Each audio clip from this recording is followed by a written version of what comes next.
안녕하십니까. 오늘 디지털 변혁과 새로운 비즈니스 기회 창출 전략이라는 제목으로 강의를 맡게 된 서강대학교 김용진입니다. 뵙게 돼서 반갑습니다. 사실은 이 디지털 변혁이라고 하는 게 최근 몇 년간 전 세계를 휩쓸고 있는 굉장한 화두죠. 디지털 변혁이라기보다는 사실은 이제 4차 산업혁명 이런 이름으로 더 많이 논의가 되고 있는 주제이기도 합니다. 근데 실제로 이 4차 산업혁명이라고 하는 현상을 본질적으로 설명하는 이슈가 바로 디지털 변혁이다, 이렇게 보시면 될 것 같습니다.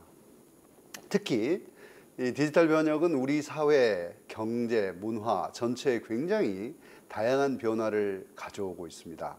그래서 우리는 지금 우리가 살고 있는 시대를 VUCA 시대, volatility, VUCA, V-U-C-A입니다. volatility, 변동성이 매우 심한 사회, 그리고 uncertainty, 불확실성이 아주 높은 사회, 그리고 complexity, 매우 복잡한 사회, 모든 게 다 연결이 돼 있어서 어느 곳 하나에 문제가 생겼을 때 전체 사회 시스템에 문제가 생기는 이런 구조, 그리고 ambiguity, 모호성이죠. 원인과 결과가 정확하게 판명되지 않는 그런 현상들, 그런 시대 속에 우리가 살고 있다. 요새 여러분들이 보고 계시는 이 코로나19 팬데믹과 같은 것들도 그런 현상 중에 하나다라고 보시면 될 것 같습니다. 그런데 말이죠, 이렇게 복잡하고 변동성이 많고 모호하고 이런 상황에서는 과연 우리가 어떻게 살아야 할까, 이런 이제 고민이 되실 거예요. 어떻게 하는 게 가장 효율적이고 효과적으로 이런 상황을 극복하고 성장할 수 있을까? 이게 이제 기업들이 갖고 있는 가장 중요한 화두 중에 하나입니다. 자, 어떻게 해야 될까요? 제 답은 back to basics입니다. 기본으로 돌아가자, 근본으로 돌아가자. 그 화두가 바로 이 디지털 변혁과 맞물려 있습니다. 자, 그래서 이 디지털 변혁이라는 걸 설명하기 전에 조금 전에 말씀드린 back to the basic이라고 하는 게 과연 무엇인가를 한번 잠깐 살펴보고 디지털 변혁으로 넘어가도록 하겠습니다. 자, 여러분, 기업, 오늘 제가 말씀드릴 거는 기업에 관련돼서 말씀을 드릴 거라서, 기업이 성장하고 생존하는 법칙이 하나 있습니다. 제가 몇십 년간의 강의 경험과 기업 경험을 바탕으로 고민을 해본 결과, 이 기업의 성장과 생존을 설명하는 법칙은 딱 하나밖에 없구나, 이렇게 깨달음을 얻었습니다. 그래서 이걸 간단하게 한번 말씀을 드려보겠습니다. 자, 기업의 성장 법칙과 생존 법칙인데요. 기업의 성장 법칙은 무엇일까요? 아주 간단합니다. 고객이 기업으로부터 받는 가치가 반드시 자기가 내는 가격보다 커야 하는 것입니다. 가치가 가격보다 크지 않다면, 다시 말해서 고객이 느끼는 가치가 자신이 지불하는 가격보다 크지 않다면 이 기업은 절대 성장할 수 없습니다. 그런데 기업의 생존 법칙은요, 기업이 고객으로부터 받는 가격은 반드시 기업이 제품이나 서비스를 만들어내기 위해서 사용하는 원가보다는 커야 한다는 것입니다. 이게 되지 않으면 기업은 생존할 수 없습니다. 이게 기업의 성장과 생존을 설명하는 VPC 이론입니다. 제가 지금 요새 계속 주창을 하고 있는 이론이기도 합니다.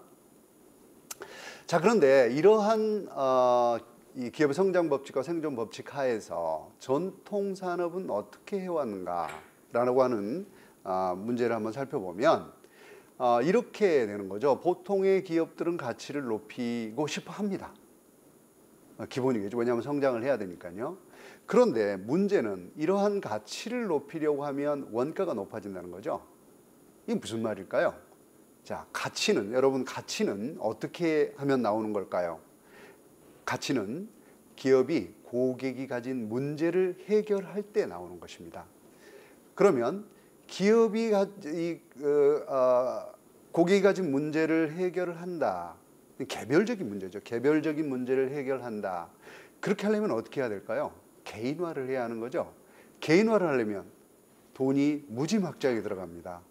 즉 가치가 1 높아지는 대신에 원가는 엑스포넨셜하게 기하급수적으로 늘어나는 것이죠. 그래서 사실은 이게 불가능했던 겁니다. 그래서 이 당시에 전통산업의 법칙 속에서 기업들은 어떤 대응 방법을 썼느냐? 대량 생산이라는 걸 선택을 한 거죠. 그러니까 대량 생산을 함으로써 뭘 했느냐? 원가를 낮추는 겁니다. 대량 생산을 하면 평균 단가가 낮아지겠죠. 그래서 평균 원가를 떨어뜨리고 그래서 가격이 원가보다 크게 만드는 이런 방법을 사용을 해왔습니다. 자, 그런데 문제는 그럼 고객들의 문제는 새로 생길 거 아니겠어요? 어떻게 대응을 할까요? 그래서 이럴 때 기업들은 사업 포트폴리오라는 것을 만들었죠. 그래서 사업 포트폴리오는 지금 현재 우리가 돈을 벌어들이고 있는 캐시카우라는 게 있고요.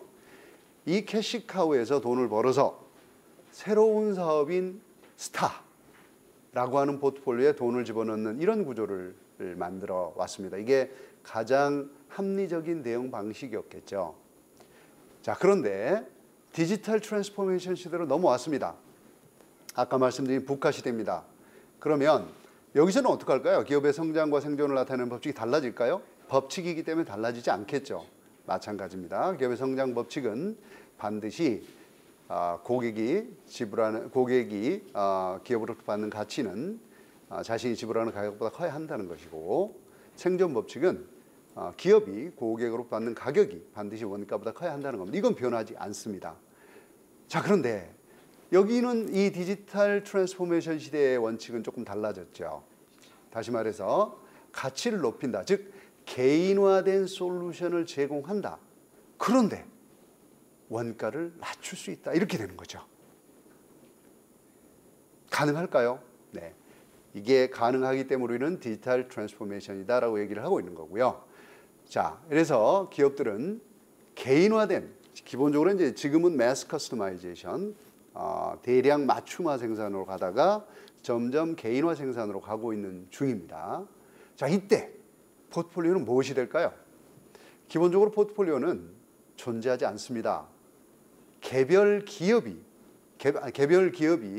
개별 고객을 상대하는 고객의 문제를 풀어내는 이 자체 하나가 고객 한 명이 한 시장이 되기 때문이죠. 그래서 우리는 그것을 완벽한 독점 시장, 즉 개인의 개인이라고 얘기를 합니다. 자, 그래서 전통 산업 시대에 또는 지금까지 우리가 한 3, 4년 전에 우리가 일반적으로 산업이다라고 했을 때 기업의 경쟁력을 나타내는 단어가 시장 점유율이라는 것입니다. 시장 점유율은 사람이 없죠. 내가 삼성전자가 핸드폰을 1억 대 중에 3천만 대를 팔았다 그러면 시장 점유율 30%가 되는 거죠. 그 3천만 대를 김용진이 몇 대를 갖고 있는지 삼성전자는 절대 중요하지 않습니다. 그런데요, 이 디지털 트랜스포메이션 시대의 기업 경쟁력을 나타내는 단어는 고객 점유율이라고 합니다. 다시 말해서 김용진이 1년에 1,000만 원을 쓰는데 그중에서 특정 기업이 500만 원을 가져가면 이 기업의 고객 점유율은 50%가 되는 겁니다. 이 기업의 경쟁력은요, 상상을 초월합니다. 이런 사례들에 대해서 나중에 다시 한번 말씀을 드릴 텐데, 다시 말해서 전통 산업 시대에는 매스 프로덕션을 통해서 평균 원가를 낮추고 그래서 경쟁력을 가져가는 시장을 장악하는 시장 점유율이라는 이 지표를 가지고 기업의 경쟁력을 측정을 했다면, 디지털 트랜스포메이션 시대는 개인화된 솔루션을 제공을 하면서도 원가를 떨어뜨리고 그래서 개별 고객 자체를 시장으로 본다. 그래서 고객 점유율이 가장 중요한 지표가 됐다. 이렇게 판단하시면 되겠습니다. 그런데요, 이런 변화가, 이 디지털 트랜스포메이션이라고 하는 이 변화가, 또는 4차 산업혁명이라고 하는 변화가 어느 날 갑자기 온 게 아니죠. 실제로 지난 20년 또는 25년간 우리 경제를 지배해온 가장 중요한 키워드 2개를 꼽으라 한다면 서비스의 제품화 또는 제품의 서비스화, 이렇게 말씀을 드릴 수가 있을 것 같아요. 이 서비스의 제품화와 제품의 서비스화는 전부 다 디지털 기술을 바탕으로 이루어진 것들입니다. 여러분 요새 은행 가시는 분 별로 없을 겁니다. 실제로 대부분 뱅킹은 모바일 폰으로 일어나죠. 그리고 주문도 요새는 대부분 다 온라인을 통해서 하게 되죠. 이런 것들을 전부 다 서비스의 제품화라고 표현을 합니다. 예를 들면 궁극적인 모양의 서비스의 제품화는 실제로 뭐 레스토랑 갔더니 로봇이 다 서빙을 하더라. 로봇이 음식 만들고 로봇이 서빙하더라. 이게 이제 완전하게 서비스가 제품화된 구조다 이렇게 표현할 수 있겠고요. 제품의 서비스화는 아마 여러분 TV에서 많이 보실 겁니다. 침대를 렌탈한다. 자동차 렌탈이 워낙 오래됐고, 그리고 정수기 렌탈 같은 것들, 침대 렌탈 같은 걸, 그림도 렌탈을 하죠. 많은 것들이 서비스화 됩니다. 이게 무슨 얘기일까요? 실제로 사람들은 더 이상 내가 무엇인가를 가지고 있다라고 하는 데 의미를 두고 있지 않습니다. 내가 나의 특정한 문제를 풀기 위해서 무엇인가를 사용한다라고 하는 쪽에 조금 더 초점을 두고 있는 것이죠. 바로 이런 두 개의 흐름이 디지털을 베이스로 일어났기 때문에 데이터가 어마어마하게 모이고 있는 것이죠. 바로 이것을 우리가 빅데이터라고 표현을 하는데, 이 빅데이터는 그러니까 두 개로 사용되는 겁니다. 하나는 고객들이 갖고 있는 문제는 과연 무엇인가를 이해하는데, 그리고 또 다른 하나는 우리의 생산 프로세스와 우리의 비즈니스 프로세스에는 어떤 문제점이 있는가. 다시 말해서 전자는 가치를 극대화하기 위해 사용되는 거죠. 고객의 문제를 아주 세밀하게 짚어낼 수 있다면 가치를 극대화할 수 있는 것이겠고요. 우리의 문제, 우리 비즈니스 프로세스의 문제를 정확하게 이해할 수 있다면 원가를 아주 중요하게 낮출 수 있는 그런 배경이 된다. 이게 이제 빅데이터라고 하는 것이 그렇게 사용이 되는 겁니다. 자, 그래서 여러분 제가 이제 이런 말씀을 드렸어요. 이제는 더 이상 사람들이 무엇인가를 가지고 있기보다는 사용을 함으로써 자기의 문제를 풀고 싶어 한다. 이걸 이제 서비스라고 표현을 합니다. 근데 우리가 일반적으로 제품과 서비스, 지금까지 우리는 전부 다 제품의 시대에 살았어요. 뭐 자동차를 가지고 있다, 라면을 먹는다, 카메라를 가지고 있다, 다 이게 또는 정수기를 가지고 있다, 다 이게 제품의 시대인데, 이제는 서비스 시대로 갔다 이거죠. 자동차? 요새 젊은 사람들은 우버를 사용하거나 리프트를 사용하거나 카카오 택시를 사용하거나 자기가 차를 안 가지고 있어도 된다고 생각을 해요. 더군다나 카쉐어링 서비스가 굉장히 많이 나오고 있죠. 서비스 형태로. 뭐 아주 간단한 예를 한번 들어보죠. 우리가 라면들 다 좋아하시죠? 라면을 이마트 가서 하나 샀어요. 그러면 그 라면은 뭐라고 부르느냐? 제품이라고 부르죠. 근데 내가 라면 가게에 가서 라면을 하나 먹으면 뭐라고 불러요? 서비스라고 부릅니다. 제품은 고객이 주문하기 전에 기업이 미리 알아서 자기의 리소스를 통합해서 만들어 놓은 겁니다. 서비스는 뭐죠? 고객이 원할 때 만들어 놓는 거죠. 자, 제가 라면 가게를 갔습니다. 그래서 아저씨, 라면에다가요 계란도 하나 넣으시고 청양고추도 넣어주시고 치즈도 좀 넣어주시고 파도 좀 넣어주시고, 그러면 다 넣어주시잖아요. 이게 이제 고객이 원하는 시점에 자원을 통합하는 것, 이것을 우리가 서비스라고 표현을 합니다.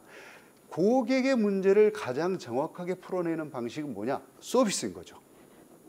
그래서 점점 제품보다는 서비스 중심으로 흘러가고 있는 것입니다.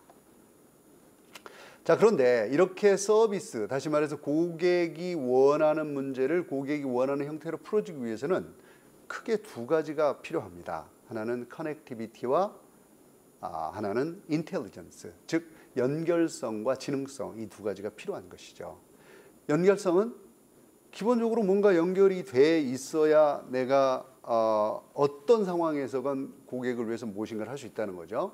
다시 말해서 내가 우버를 택시를 불렀을 때 우버 택시가 나한테 와야 되잖아요. 그럼 연결성이 없으면 불가능한 것이죠.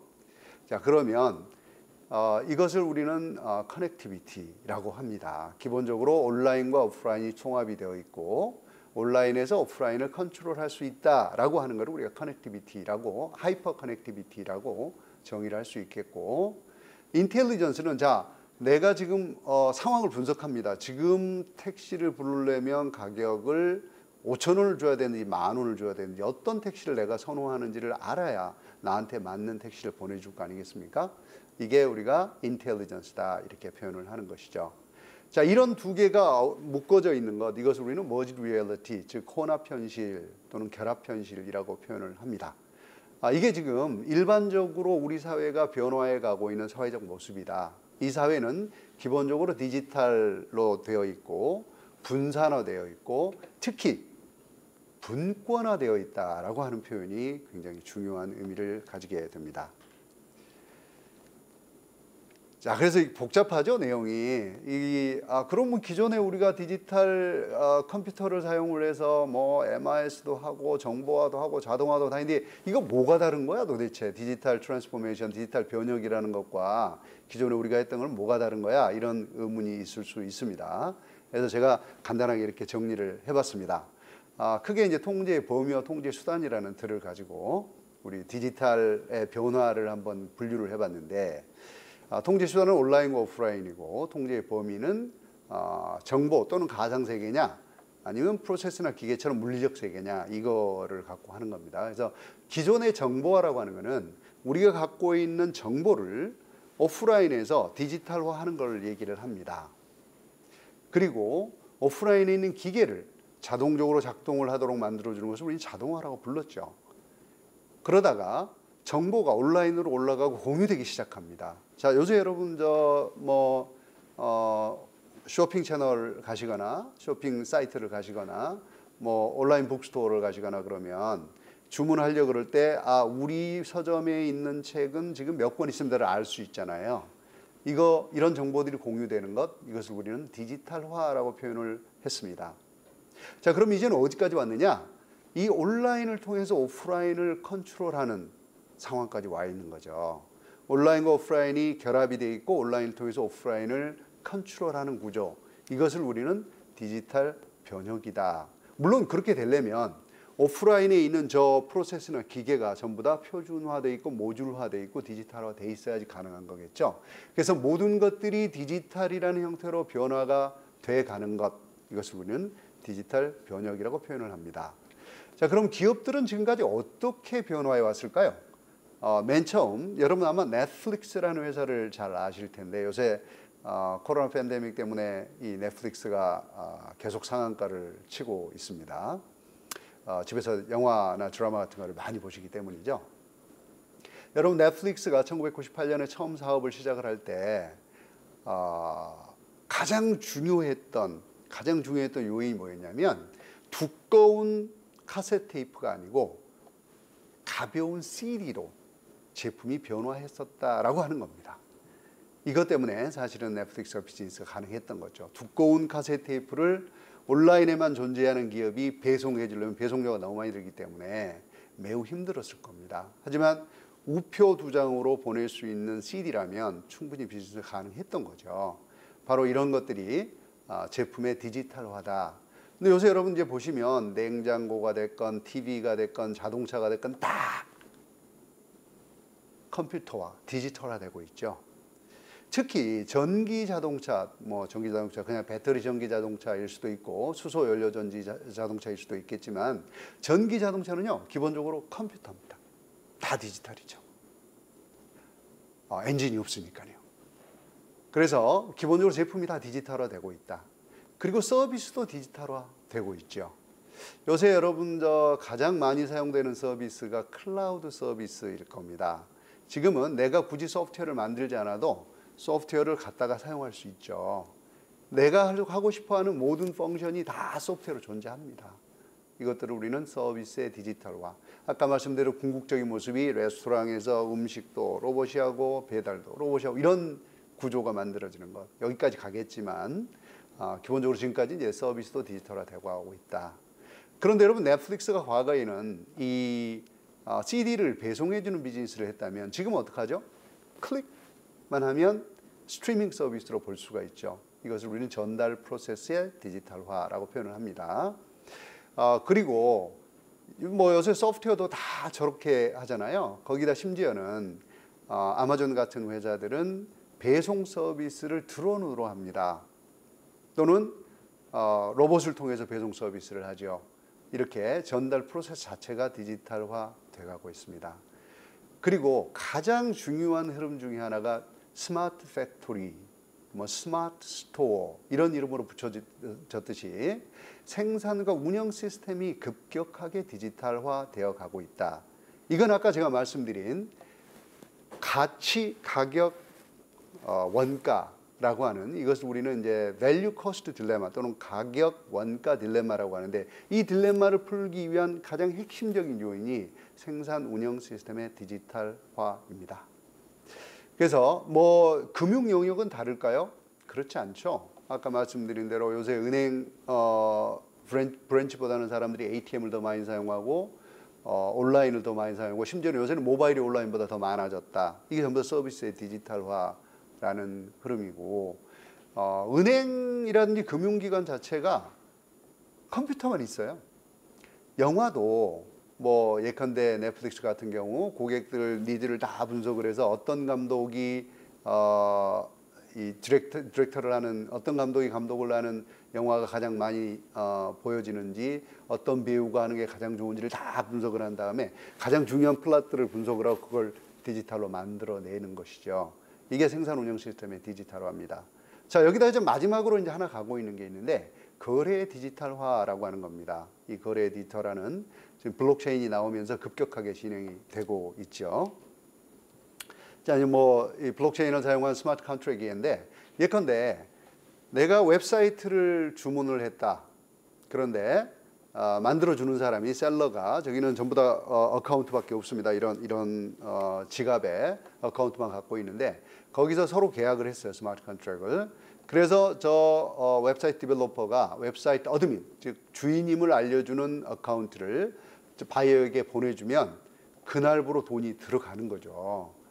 저 5천 이더가 바이어 어카운트에서 셀러 어카운트로 이동이 됩니다. 묻지도 말고 따지지도 말고 이런 식으로 거래의 자동화가 일어납니다. 예컨대 내가 차를 빌렸는데 렌탈 피를 못 냈어요. 그럼 과거에는 막 그 렌탈 회사 전화 오고 뭐 이럴 거 아니겠습니까? 근데 지금 어떡합니까? 차 문을 잠궈 버리죠.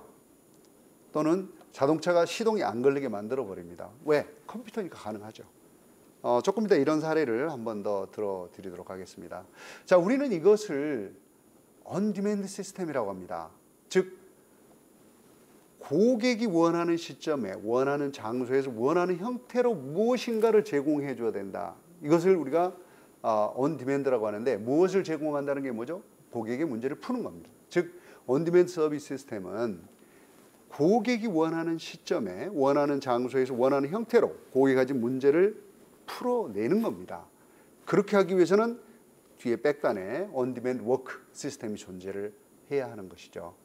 이것을 우리는 일컬어서 온디맨드 서비스 시스템인데 이게 디지털 변혁이 가져오고 있는 가장 중요한 변화, 이 디지털 변혁이 궁극적으로 추구하는 모양이다. 이렇게 산업의 변화다 이렇게 볼 수 있을 것 같습니다. 자, 이게 2010년에 미국의 탑10 컴퍼니입니다. 뭐 많이들 보셨겠죠. 2010년에는 엑선모빌, 마이크로소프트, 애플, GE, 월마트 이런 회사들이 1위부터 5위까지 쭉 리스트되어 있고요. 2020년을 보면 마이크로소프트 2020년 4월입니다. 이 4월과 또 8월이 많이 다른데 마이크로소프트, 애플, 아마존, 알파벳, 페이스북 이 회사들이 전부 다 1위부터 5위까지 올라와 있습니다. 뭔가 변화가 보이시죠? 자, 그런데 더 재미있는 것은 전 세계적인 겁니다. 글로벌 탑10 컴퍼니 2008년 12월입니다. 1위부터 10위를 가만히 보시면 페트로차이나, 엑산모빌, 그리고 가스프롬, 로얄더치셀, 시노펙 이런 에너지 화학 회사들이 1위부터 10위까지 많이 들어있죠. 그리고 GE, 차이나모빌, 그리고 AT&T 이렇게 통신회사와 산업회사도 들어와 있습니다. 자, 2020년 8월, 조금 전에 제가 4월하고 보여드렸는데 8월 드디어 애플의 시가총액이 2조 달러를 넘어섰습니다. 지금 조금 다르긴 합니다만 사우디의 아람코가 처음 IPO를 했을 때 19년 11월에 했을 때 1위였습니다. 그러다가 지금 애플이 이제 다시 1위로 올라갔는데 여러분 우리나라의 GDP가 얼마쯤 되는 줄 아세요? 뭐 한국인이시니까 다 아시겠죠? 우리나라의 GDP 1조 5천억 달러입니다. 근데 애플 한 회사의 시가총액이 2조 1천억 달러, 마이크로소프트가 1조 7천억 달러, 아마존 1조 7천억 달러, 알파벳 1조 1천억 달러입니다. 어마어마하죠. 이 회사들 뭐 하는 회사들일까요? 쭉 보시면 애플, 마이크로소프트, 아마존, 알파벳, 페이스북, 알리바바, 텐센트, 비자 뭐 하는 회사들일까요? 다 IT 서비스 회사들입니다. 디지털 서비스 회사들이죠. 이렇게 디지털화가 많이 된, 디지털 트랜스포메이션이 많이 된 회사들의 시가총액이 어마어마하게 상승하고 있다라고 하는데 보시피 이게 디지털 트랜스포메이션이 일어나지 않으면 이제 죽는다. 오늘 아침에 제가 재밌는 토론을 하나 했는데 말이죠. 여러분 네이버 주가총액, 시가총액이 얼마쯤 될까요? 한 46조쯤 됩니다. 자본금 7조쯤 되죠. 그런데 가장 크다는 국민은행 시가총액이 얼마쯤 될까요? 아마 모르긴 몰라도 한 6, 7조쯤 되겠죠. 근데 자산 총액은요, 자본금은 46조. 이 변화가, 이런 현상이 무엇을 나타내겠느냐 한번 곰곰이 생각해 보실 필요가 있을 것 같습니다.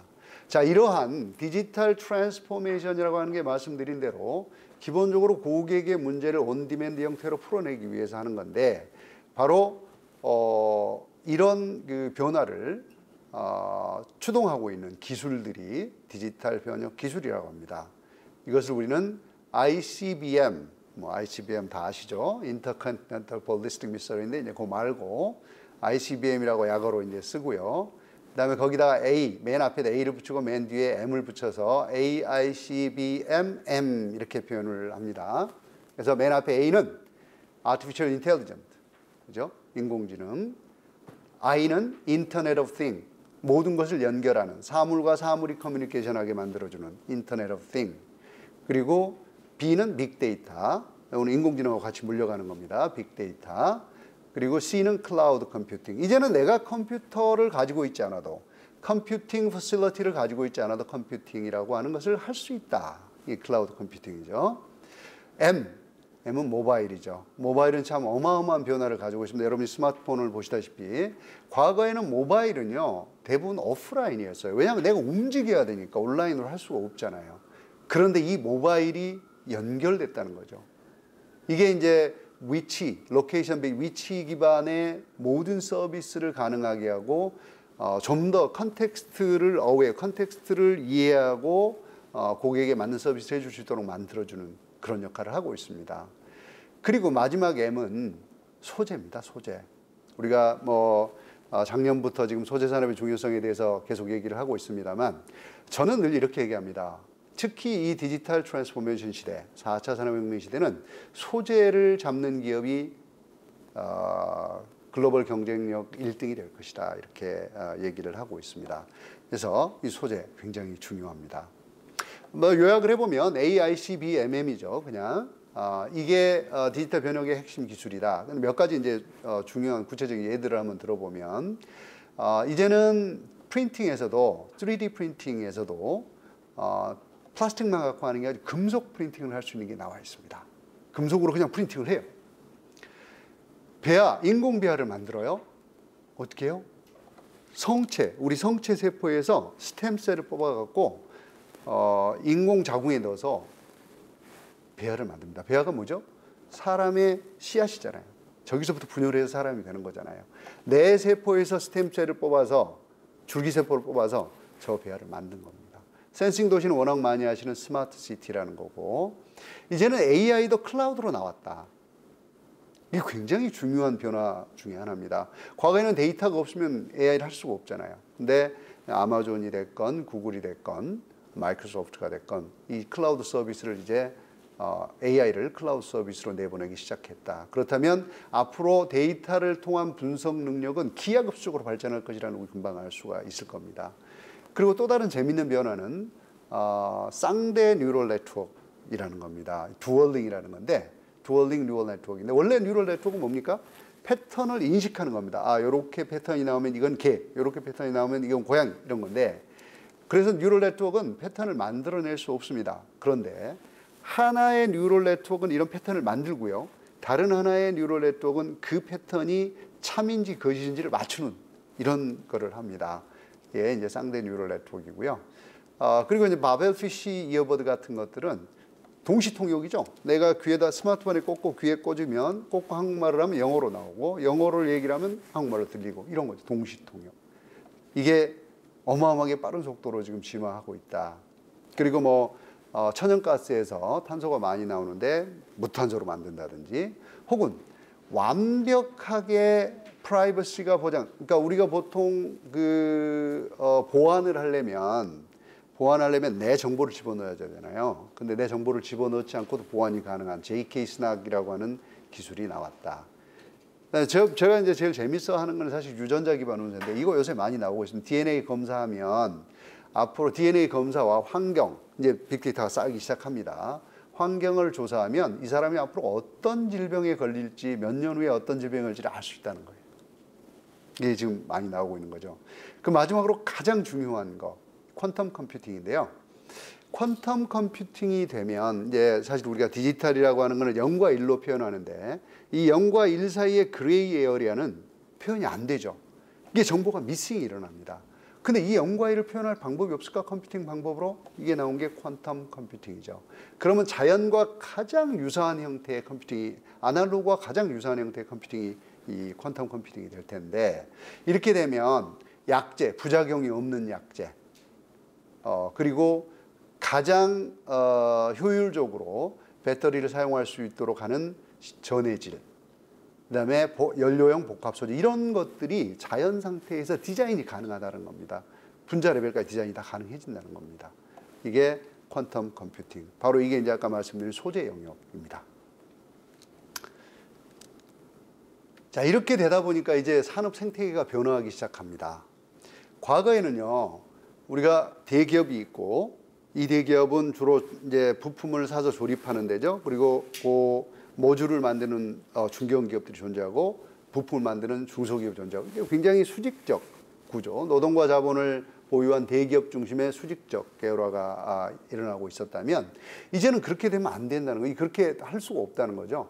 그래서 대기업과 중소기업이 협력하고 중소기업과 중소기업 협력하고 중견기업과 벤처기업, 중견기업과 대기업 협력하는 이런 새로운 수평적 협력 관계들이 마구 만들어지고 있다. 즉 기술과 창의력을 보유한 기업들 간의 협력과 연합이 일어나고 있다는 겁니다. 대표적인 예로 자율주행 자동차를 들 수가 있는데요. 지금 여러분들이 과거에 엔진을 중심으로 한 이 자동차 산업을 보시면 대기업, 현대, 토요타, GM 이런 회사들이 맨 위에 있고 그 밑에 쭉 중견기업과 하청 중소기업들이 있잖아요. 근데 이 구조가 지금 어떻게 바뀌었느냐? 간단히 보시면 아시겠지만 기본적으로 이 자동차를 만드는 회사들은 OEM이에요. 박스를 만드는 겁니다. 그리고 그 사용자 커뮤니티가 옆에 붙어 있어요.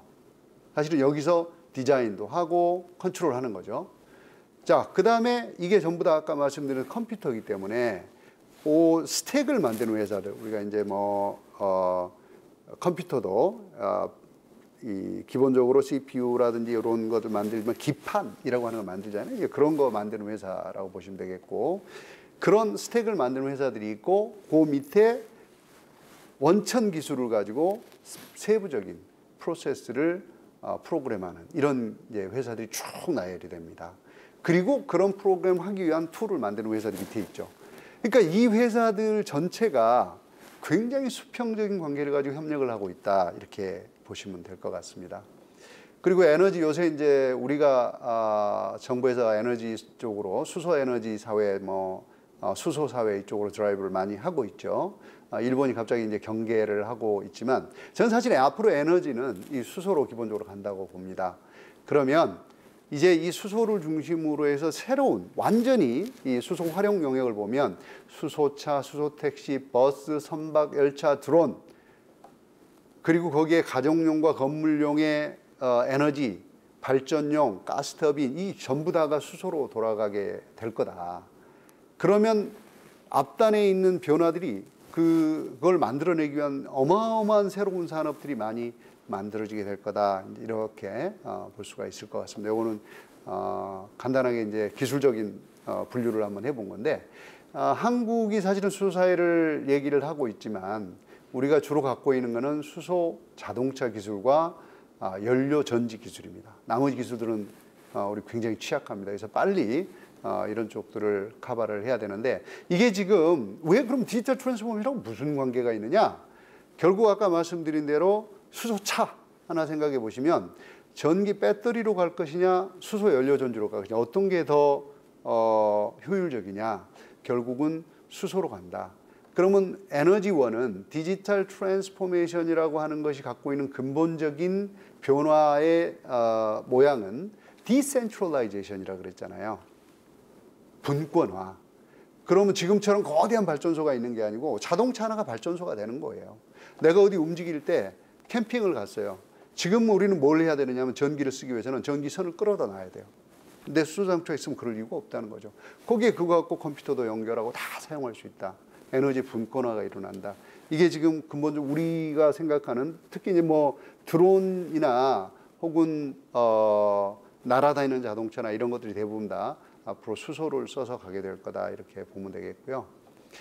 기본적으로 그러니까 산업생태계는 말씀드린 대로 표준화와 모듈화 그리고 수평적 협력이라고 하는 이 형태가 만들어지겠고 참여자들이 항상 묶여져 있는 게 아니고 일시적으로 프로젝트 따라서 일시적으로 통합하는 이런 구조를 갖게 될 거다. 그리고 로컬과 글로벌이 공존한다. 과거에는 서비스 그럼 로컬만 존재했지만 이제는 서비스도 전부 다 글로벌 기업들이 들어오고 우리 서비스도 글로벌로 나가고 이게 무슨 의미인지 조금 다시 한번 말씀을 드리겠습니다. 아주 재미있는 예가 있는데요. 이 버드시스라는 회사입니다. 여러분 이 봉제 인형 내가 하나 그림에 있는 저 아이가 그림을 그렸어요. 저 인형을 엄마 나 이거 인형 가지고 싶어. 지금과 같은 산업 구조에서 저게 나 이거 가지고 싶어가 될까요? 불가능하겠죠.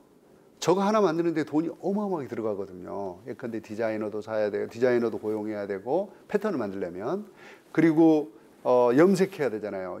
천도 사야 되는데 천 1야드 안 주잖아요. 염색 1야드 안 해주잖아요. 몇천 야드 이게 기본적으로 필요한 거거든요. 그리고 저걸 재단하려면 자르려면 몰딩이 필요해요. 금형 하나 만드는데 1,000만 원에서 5천만 원 들어갑니다. 그래서 잘라서 봉제를 해요. 이게 가능할까요? 불가능하죠. 그런데 저걸 디지털로 하면 가능하다는 거죠. 얘가 그린 그림을 디지털로 사진을 보내주면 디지털로 패터닝을 합니다. 쭉 여러 가지 패턴들이 나오죠. 패터닝을 하고 그거를 디지털로 염색을 하죠. 디지털로 프린팅을 하죠. 그리고 디지털 커팅을 합니다. 커팅된 거를 방글라데시에 보내서 봉제를 하고 애한테 보내주죠. 얼마에 될까요? 100불. 이 비즈니스가 이게 바로 이제 밸류 코스트 딜레마를 완벽하게 디지털로 해결을 했다. 이게 디지털 트랜스포메이션의 핵심적인 모양입니다. 언더아머라는 회사. 이 회사의 비전은 커넥티드 피트니스예요. 커넥티드 피트니스. 모든 걸 연결해서 내 건강을 지키겠다. 이 회사의 마지막 모양은 스마트웨어. 내가 입으면 내 몸을 강하게 돼주고 내 몸에서 일어나는 모든 변화를 체크해서 건강하게 만들어주겠다. 이게 이제 근데 이 회사가 2014년 매출이 3조였다가 2018년에 7조 5천억으로 급격하게 성장을 합니다. 아마존 아주 대표적인 사례죠. 아마존은 원래 온라인 북스토어로 시작을 했다가 지금은 이제 오프라인 북스토어 아마 지금 25개쯤 됐을 것 같은데 온라인과 오프라인을 결합하는 겁니다, 이제. 자, 그 밑에 저기 있는 책 서점에서 저렇게 전시를 해요. 딱 6,000권. 온라인에서 가장 잘 팔리는 책 6,000권만 전시를 합니다. 거기에 북 리뷰 어디서 왔을까요? 온라인에서 왔습니다. 그 밑에 있는 별점 어디서 왔을까요? 온라인에서 왔죠. 온라인과 오프라인을 결합을 합니다. 이런 모양으로 지금 가고 있는데 아마존이 매우 재미있는 서비스들을 계속 내고 있어요. 아마존 대시라고 하는 서비스는 저 대시 버튼 하얀색 저게 대시 버튼인데 버튼을 띡띡띡 누른 다음에 엔터 딱 누르면 어떻게 될까요? 배송이 오죠. 그 다음에 이제 아마존 프레쉬라는 게 있는데 아마존 프레쉬는 좀 실패한 서비스라고 표현을 합니다. 냉장고에 센서를 답니다. 우유, 계란 이런 프레쉬 푸드가 있으면 이게 일정 수준 이하로 떨어지면 자동으로 재주문이 들어갑니다. 이거 원래 머신 투 머신 커뮤니케이션이라고 그러는데 자동으로 재주문 들어가요. 그리고 배달이 옵니다. 이거 어마어마하죠. 그런데 여기다가 하나 더 붙이죠. 배송을 갔는데 사람이 없다. 그럼 어떡할까요? 문 앞에 놓고 와야죠. 근데 문 앞에 놓고 왔는데 개가 먹거나 사슴이 먹거나 누가 가져가면 아마존이 책임져야 되잖아요. 그래서 뭘 했느냐? 아마존 키라는 서비스를 만들어요. 이게 아마존이 디지털 락을 다 고객들한테 나눠주고 갔더니 고객이 없다. 그러면 원타임 패스워드를 보내주고 디지털 락을 엽니다. 자, 원타임 패스워드가 날라오는 순간 고객의 핸드폰에 영상이 뜨죠. 문이 열립니다. 저 배송 온 사람이 물건을 문 뒤에다 놓고 문을 닫습니다. 꺼지죠. 이런 형태로 온라인과 오프라인을 결합을 합니다. 거기다가 만약에 자기네 배송센터 16km 이내에서 주문을 하면 30분 이내에 드론으로, 프라임에어라는 드론으로 배송을 하겠다, 이런 서비스까지 하고 있죠. 그 최근에 아마존에 자기 직원들을 상대로 해서 시험하고 있는 게 아마존 고라는 서비스입니다. 뭘까요? 상점이죠. 컨비니언스 스토어입니다. 내가 딱 들어가면 내 얼굴을 인식을 하죠. 카메라로 하는 겁니다. 인식을 합니다. 물건을 집죠. 그럼 물건이 어떤 물건인지 이미 이 컴퓨터가 다 알고 있어요. 그래서 내가 그냥 물건을 들고 나가면 저절로 내 크레딧 카드에 차지를 하는 이런 시스템으로 만들어져 있습니다. 뭐 우버나 카카오는 너무나 잘 아실 테니까 우리가 언제 택시를 주문해 봤겠어요. 그 택시가 어디서 오는지, 몇 분 걸리는지, 기사는 어떤 분인지, 기사 평점은 뭔지 어떻게 알았겠습니까? 이런 온라인과 오프라인을 결합하는 이런 서비스. 에어비앤비. 아니 내가 예컨대 뭐 프로방스 가서 일주일 동안 그 사람들이 하는 대로 살고 싶다. 옛날에는 가능했을까요? 불가능했겠죠. 근데 이 온라인 플랫폼이라는 걸 갖고 사람들이 갖고 있는 자산을 사용할 수 있도록 만들어준 것이죠.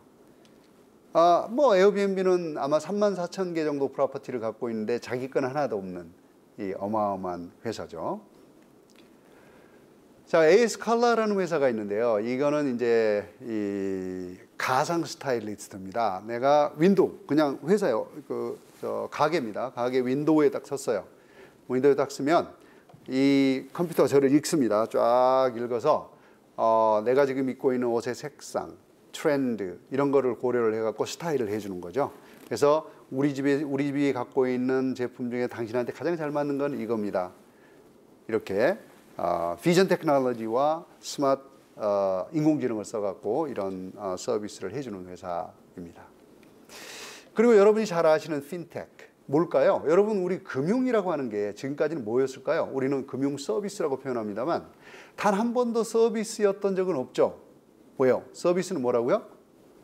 고객이 원하는 시점에 원하는 형태로 문제를 풀어줘야 되는데 우리는 이미 금융 상품을 만들어서 상품을 파는 거잖아요.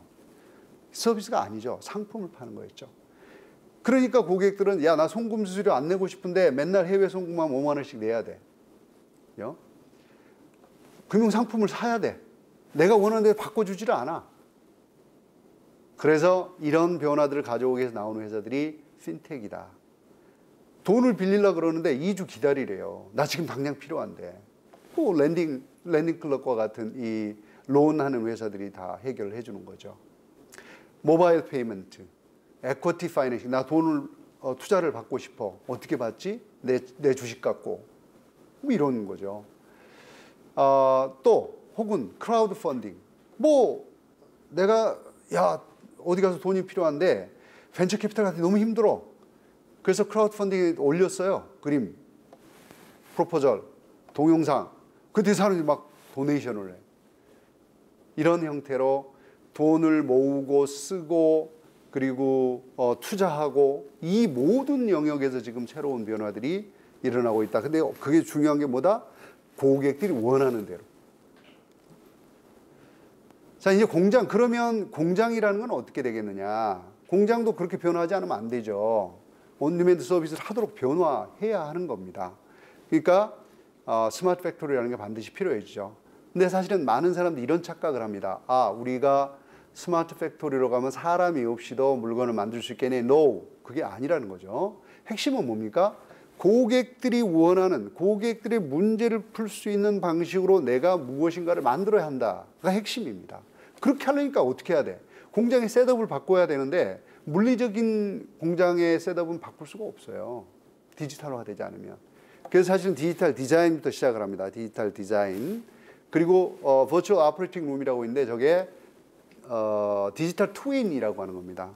그러니까 디지털 디자인은 고객의 요구를 그대로 반영해서 만든 디자인이고 이거를 디지털 운영룸으로 가져갑니다. 그리고 실제로 공장은 디지털 운영룸에서 운영을 하는 거죠. 그러면 실제로는 공장 셋업이 디지털로 바꾸는 거기 때문에 훨씬 더 쉬워진다. 그리고 거기서 나온 프로세스에서 데이터를 모아서 분석을 하는 빅데이터가 이제 만들어진 이게 사실은 스마트 팩토리라는 겁니다. 여기 뭐 사용되는 기술인데 잠깐 한번 보시면 될 것 같고요. 사례로는 지멘스라고 하는 회사의 스마트 팩토리가 있습니다. 이 지멘스는 디지털 트윈, 그러니까 공장하고 완벽하게 똑같은 디지털 공장, 기계랑 완벽하게 똑같은 디지털 기계가 있는 거죠. 내가 여기서 버튼 하나만 누르면 공장 하나는 내 디지털 트윈으로 그냥 컨트롤이 가능하다. 공장 5개, 똑같은 공장이라면 디지털 트윈 하나만 갖고도 컨트롤이 가능하다. 이런 얘기인데요. 이 디지털 트윈을 활용을 해서 고객이 직접 디자인한 제품을 실시간으로 제작을 합니다. 99.7%의 제품이 주문 후 24시간 이내에 출하된다는 거죠. 불량률 0.001%. 그리고 더욱 재미있는 거는 1989년 암베르크 공장인데 암베르크 공장이 설립 당시의 근로자 수를 그대로 유지를 합니다. 그리고 생산성은 13배나 높아졌다. 이 공장은 약 1000개 정도 센서와 스캐너를 설치해서 갖고 있습니다. 제품 수명 주기에 따라서 쭉 따라가면 제품 상태를 관찰하고 분석을 하지요. 그리고 매일 5천만 건의 제조 현황 데이터를 분석을 합니다. 이거를 자동으로 조정을 하는 데 사용을 하죠. 근데 여기서 가장 중요한 건 제가 보기 이거 같아요. 암베르크 공장이 1년에 5천여 차례 정도 생산 라인 셋업을 바꿉니다. 여러분 5천 차례의 셋업을 바꾼다는 게 상상이 되십니까? 공장이? 네, 이 공장은 그걸 하죠. 그래야지 개인화된 고객이 직접 주문한 디자인한 제품을 만들어낼 수가 있죠. 지금 1000가지가 넘는 변형 제품을 생산을 하고 있습니다. 여기에 많은 사람들이 두려워하는 우리 기계가 노동을 대체하는 거 아니냐.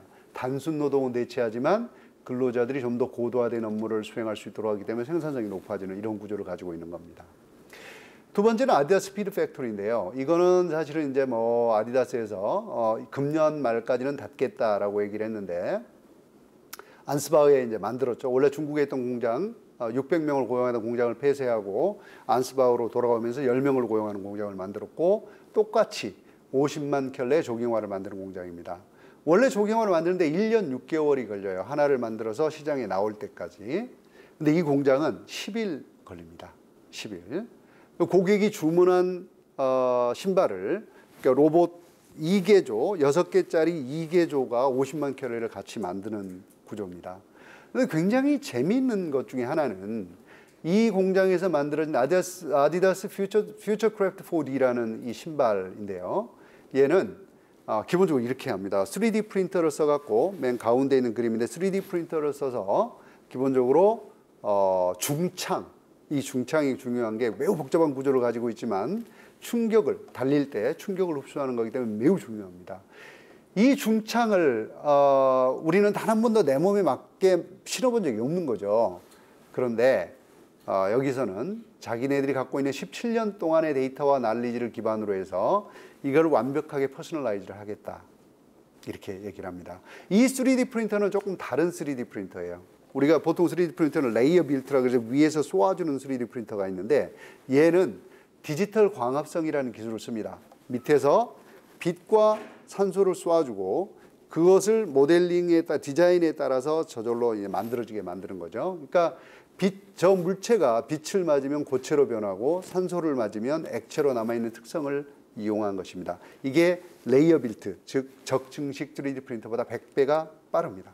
그래서 이런 방식으로 자기의 키, 몸무게에 따라서 개인화된 그런 신발을 신을 수가 있게 되는 것이죠. 자, 그래서 이런 기술들을 가지고 그러면 이제 앞으로 어떻게 변화할까? 저는 이 모든 것들이 온디맨드로 간다라고 말씀을 드렸습니다. 온디맨드란 고객이 원하는 시점에, 고객이 원하는 장소에서, 고객이 원하는 형태로 고객의 문제를 푼다. 이게 온디맨드 서비스인데요. 모든 게 온디맨드로 가면 예컨대 모빌리티 온디맨드. 내가 어딘가로 이동을 하고 싶은데 그 이동에 가장 적합한 수단을 나한테 제공해 준다. 그게 뭐 자율주행 자동차가 됐건 드론이 됐건 혹은 뭐 에어리얼 비클 날아다니는 비행물체가 됐건 뭐가 됐건 다 해줘야 되는 거죠. 그리고 예컨대 이제 익스프레션 온 디맨드, 내가 무엇인가를 표현하고 싶은데 표현할 방법이 없다. 그럼 뭐예요? 예컨대 뭐 홀로그램 같은 걸 써갖고 내가 빵 누르면 홀로그램이 이거 탁 누르면 홀로그램이 떠서 거기서 자연스럽게 내가 얘기를 할 수 있고 생각을 표현할 수 있는 그런 방식. 또는 아까 말씀드린 바벨피쉬 이어버드처럼 내가 한국말로 했는데 영어로 커뮤니케이션 자유자재로 되면 실시간으로 하면 문제가 없잖아요, 그렇죠? 이런 것들. knowledge on demand, 내가 무엇인가 일하다 모르는 게 있다. 그런데 그때 얘가 나한테 지식을 제공해 준다. 뭐 이런 다양한 것들이 있을 수 있습니다. 예컨대 뭐 safety on demand, 내가 위험에 처했다. 그런데 누군가 와서 나를 구해줬다. 뭐 이런 게 있을 수 있잖아요.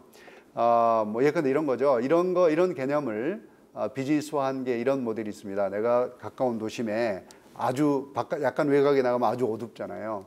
그러면 스마트폰을 꺼내서 앱을 탁 누르면 어두운 밤이니까 드론 3대가 날라옵니다. 한 대는 앞에서 비추고 한 대는 뒤에서 비추고 한 대는 위에 떠서 나쁜 사람이 오는지 안 오는지를 본다. 집에 도착했어요. 탁 누르면 돌아가겠죠. 이게 세이프티 온 디맨드라는 컨셉을 활용한 비즈니스입니다. 푸드 온 디맨드. 이게 되게 재밌는 개념인데요. 예컨대 이제 이런 겁니다. 어떤 분들이 저한테 이런 질문을 해요. 제가 이제 자동차 산업 회장이었을 때 앞으로 자율주행 자동차가 되고 커넥티드카가 되면 자동차 수요는 줄어듭니다. 당연하죠. 줄어들죠. 그런데 저는 이렇게 얘기를 했죠. 아닙니다. 자동차의 수는 무한대로 늘어날 겁니다. 왜요? 아니 생각해 보세요. 온디맨드 서비스라면 내가 푸드 온디맨드, 피자 나 주문하면 오면서 내가 원하는 대로 디자인해서 만들어 갖고 와요. 내가 이발하고 싶어. 근데 시간이 없어요. 이발소를 갈 시간이. 그럼 요청해. 내일 아침 우리 집 앞에 7시에 와라. 그럼 차가 와요. 그러니까 이런 형태의 굉장히 다양한 다목적 차량들이 만들어지게 되면 차가 얼마나 많이 늘어나겠어요. 이게 다 자율주행 자동차인데. 푸드 온 디맨드도 이제 사실 그런 컨셉. 요새 이제 푸드 온 디맨드 좀 이따 다시 한번 설명을 드리겠습니다. 푸드 온 디맨드 굉장히 다양한 형태로 진행이 되고 있고요. 파이낸스 온 디맨드는 기본적으로 아까 말씀드린 핀텍입니다. 핀텍. 이런 것들이 지금 변화를 가져오고 있죠. 이 온 디맨드 서비스 몇 가지만 예를 들고 마치도록 하겠습니다. 여러분 버버리라는 회사 아실까요? 버버리. 우리가 있는 코트죠. 코트, 트렌치 코트. 우리는 트렌치 코트를 버버리라고 하는데 버버리가 사실은 그 대표적인 상표이기도 합니다. 이 버버리가 고급 럭셔리 패션 업계인데 아마 업계 최초로 웹사이트, 24시간 활용이 되고 여러 개 국어를 활용할 수 있는 웹사이트를 만들었을 거예요. 그런데 여기 재밌는 거는 비스포크라고 하는 이 서비스인데요. 요새 여러분들 가시면 비스포크라고 하는 서비스들이 꽤 많이 나와 있을 거예요. 뭐 삼성에서 하고 있고 어디서 하고 있고 뭐 꽤 많이 하고 있더라고요. 근데 이게 기본적으로 맞춤 제작 서비스다라고 생각하시면 되는데 이 버버리는 고객이 원하는 스타일의 트렌치 코트를 직접 디자인하고 주문할 수 있도록 합니다. 그래서 디자인, 생산, 전달, 유통, 거래를 전부 다 디지털로 했어요. 그리고 거기에 실루엣, 원단, 컬러, 디자인이 직접 고객이 선택을 합니다. 약 120만 개의 조합이 가능합니다. 어마어마하지 않습니까? 그리고 이 회사가 커스터머 싱글 뷰라는 걸 만들었어요. 그래서 고객 데이터를 다 통합해 갖고 이 사람이 도대체 누군지를 쉽게 분석할 수 있는 걸 만들었습니다. 그리고 버버리는 사실은 플래그십 스토어에 굉장히 다양한 테크놀로지를 시험을 합니다. 여기 이제 옷마다 RFID가 붙어 갖고 내가 딱 찍으면 동영상이 뜨죠. 이런 방식으로 변화해가는 이제 온디맨드 서비스 하고 있는 회사이고요. 아까 이제 푸드 온디맨드 제가 말씀을 드렸는데 요새 특히 코로나 팬데믹 이후에 이런 비즈니스들이 어마어마하게 많이 뜨고 있어요. Beyond Meat, Impossible Food, Memphis Meat. 이 회사들이 뭐 하는 회사들일까요? 인공 육을 만드는 회사들이죠. 소고기, 돼지고기 만드는 회사들입니다. 뭘로요? 물, 공기, 단백질 갖고 만드는 거죠. 처음에 이 비즈니스가 나왔을 때 저 햄버거, 비욘드 밋의 햄버거 하나에 2만 불 했어요. 2만 불. 그러다가 2천 불로 떨어지다 요새는 일반 햄버거랑 경쟁할 정도로 가격이 떨어졌습니다. 근데 이게 중요한 게 뭘까요? 내 개인의 DNA를 분석해, 개인의 성향을 분석해 갖고요, 개인이 가장 선호하는 스타일로 만들어줄 수 있다는 겁니다. 이게 지금 하나 진행되고 있는 거고요. 사실은 이게 왜 그럼 환경하고 무슨 관계가 있느냐? 여러분이 소를 키우는 게 이산화탄소를 어마어마하게 방출하는 비즈니스입니다. 그걸 안 한다는 거죠. 그리고 무프리라는 회사, 우유 만드는 회사죠. 뭘로요? 물, 공기, 단백질을 가지고. 저스트, 계란 만드는 회사입니다. 그리고 핀레스 푸드라는 회사가 있는데요. 여기는 물고기를 만듭니다. 물고기, 연어, 그리고 참치 이런 거 만드는 회사예요. 그러니까 이제 지금 기후 변화 때문에 사실은 이 어업도 옛날에 잡는 어업에서 기르는 어업으로 이렇게 지금 진행을 하다가 이제는 기르는 어업도 안 된다. 만드는 어업으로 가야 한다. 이렇게 된 거고요. 그다음에 푸딘이라는 회사는 3D 푸드 프린터입니다. 3D 프린터인데 음식을 만들어주는 프린터예요. 이런 형태로 비즈니스가 진행이 되고 있다라는 걸 보시면 되겠고, 그래서 제가 아까 이제 이런 말씀을 드렸어요. 커스터머 쉐어, 즉 고객 점유율이라고 하는 표현을 말씀드렸습니다. 그랩이라고 하는 회사, 아마존은 워낙 유명하니까 아마존은 자기들 모든 걸 한다 그러잖아요. We do everything이라고 그러잖아요. 모든 걸 한다. 근데 이 그랩이라는 회사, 이 회사도 비슷합니다. 인도네시아에서 모빌리티 서비스 1위죠. 시장의 약 70%를 장악하고 있는 회사인데, 이 회사가 뭐 지금 전자화폐 서비스를 포함한 금융 서비스, 그랩푸드를 통한 식품 배달 서비스, 그랩 익스프레스를 통한 택배 배송, 컨텐츠 서비스까지 하고 있고, 앞으로는 온디맨드 비디오, 넷플릭스 같은 서비스를 하겠다는 거죠. 디지털 헬스케어, 보험, 호텔 예약, 뭡니까? 이 회사 하나만 알고 있으면 나는 내 인생의 모든 걸 문제를 해결할 수 있다예요. 거기에 토요타, 오펜하이머, 현대자동차, 부킹홀딩스, 마이크로소프트, 핑한캐피탈, 야마하 모터, 이 엄청난 회사들이 투자를 했어요. 시리즈 H 4조 5천억을 펀딩을 합니다. 어마어마하게 펀딩을 했죠. 그래서 아마 이런 형태의 회사들이 계속 경쟁력을 가지고 나가게 될 거다. 자, 그런데 이런 질문이 들죠. 좋아요. 디지털로 바꾸는 거 좋은데, 그러면 지금 우리는 기계가 다 물리적 기계인데 어떻게 할까요? 결국 이런 거죠. 디지털 전략이 필요하다. 내가 어느 분야에서 온디맨드 서비스를 할 것인지 결정을 해야 한다. 이건 국가 전략도 마찬가지입니다. 그리고 두 번째는, 자, 그러면 고객들은 이걸 어떻게 수용을 하지? 이 고민을 하지 않으면 그냥 내가 만들고 마는 거예요. 어떻게 수용을 하지? 를 고민을 해야 되는 거고, 마지막으로, 자, 그래, 내가 전부 다 물리적 기계인데 그럼 어디서부터 바꿀까? 뭐부터 바꿔야지 가능할까? 이 고민을 해야 한다는 겁니다. 이게 디지털 변혁 전략입니다. 자, 그래서 기본 방향은 어떻게 해야 되느냐? 일단 서비스 중심으로 비즈니스 모델을 구축하자. 이게 온디맨드 서비스를 보자는 거죠. 그리고 혼자 하려고 하지 마라. 오픈 이노베이션이 필요하다. 그래서 협업화 네트워크를 구축해라. 그리고 직접 내가 컴퓨터 시스템을 다 만들어야 된다, 디지털 시스템을 다 만들어야 된다, 절대 그렇게 생각하지 마시라. 클라우드 시스템을 활용하라. 그리고 핵심 서비스 역량 중심으로 단계적으로 변혁을 해라. 이렇게 말씀을 드릴 수가 있겠습니다. 그럼 어떻게 하면 되느냐? 중요한 거는 기술에 대한 이해가 있어야 돼요. 우리가 기술이 저렇게 날마다 시시각각 매일 매 시간 변화하고 있는데 기술을 무시하면 절대로 답 안 나옵니다. 그리고 중요한 거, 우리 구성원들이 전부 다 이걸 할 수 있어야 돼요. 그래서 종업원들한테 권한이양을 해야 되고, 마지막으로 고객을 참여하게 해야 합니다. 그렇게 하지 않으면 디지털 트랜스포메이션은 일어나지 않는다라고 얘기를 하겠죠. 자, 마지막입니다. 자, 어렵죠. 그래서 제가 처음에 말씀드릴 때 back to basics 또는 back to the basic이라고 말씀을 드렸습니다. 무엇을 해야 되느냐? 가장 중요한 것은 고객들은 도대체 무슨 문제를 안고 있느냐를 아주 명확하게 이해를 해야 된다는 겁니다. 그걸 이해하지 않으면 무엇을 만들어도 실패하게 됩니다. 즉, 고객의 문제를 해결해야만 제품의 가치가 극대화되는 거죠. 대신 가능하면 단순화해라. 그래야 고객의 수용성도 높아지고 내 원가도 낮아집니다.